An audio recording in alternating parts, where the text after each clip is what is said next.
পাইকপাড়া ও পৈলানপুর গ্রাম জুড়ে শুধু সাপের আতঙ্ক। বাসিন্দাদের দাবি ২ সপ্তাহে আক্রান্ত হয়েছেন ৩০০রও বেশি মানুষ। বাড়িতে, রাস্তায়, মাঠে ঘাটে ওই প্রাণীর শিকার হচ্ছেন তারা। কিছুদিন আগে সাপের কামড়ে একজনের মৃত্যু হলে এই আতঙ্ক ছড়িয়ে পড়ে। যার কাছে নিয়ে গেলে জ্বালা পোছার পরে কোনো কাজ হয়নি, ইঞ্জেকশন দিছি, দেওয়ার পরে আর কি ঘন্টা 4 মতন ইঞ্জেকশন করেছিল, তারপর মারা যায়। জ্বলিয়ে পড়ে যাচ্ছে, সেই জায়গায় আবার ওই জিয়ের পাতা নিয়ে ডলতেছি, তাও জ্বলে যাচ্ছে। বাড়ি আসে দেখি পাওয়া বসিয়ে যাচ্ছে। পিঁপড়ের মতো মনে হলো যে কামড় মেরে দিল। তারপরে পার দিক চোখ করেছি, চোখ করে দেখি যে শিরা হলো ফুলে কালো হয়ে গেছে।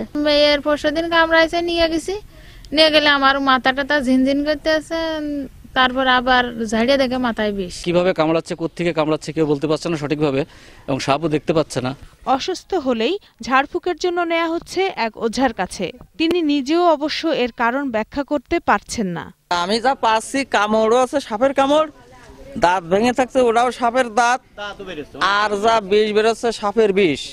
তবে এটা প্রকৃত কি আমি বলতে পারবো না। চিকিৎসক বলছেন এটি এক ধরনের হুজুগ। কাউকে সাপে কাটলে নিতে হবে হাসপাতালে। মেডিকেল টিম এসে আমাকে বলেছে তারা আসলে সাপের কোনো অস্তিত্ব খুঁজে পায় নাই। তবুও আমি এলাকাবাসীর বলবো যে আপনারা আতঙ্কগ্রস্ত হবেন না। যদি সত্যি আপনাদের কামড়ায় থাকে তাহলে ওঝার পরামর্শ না নিয়ে আপনারা চিকিৎসকের পরামর্শ নিন। ঝিনাইদহ সদরের এই গ্রাম দুটিতে সরেজমিন তদন্ত করে সাপের কোনো অস্তিত্ব পাওয়া যায়নি বলে জানিয়েছে মেডিকেল টিম। রত্না জামান, 21 টেলিভিশন।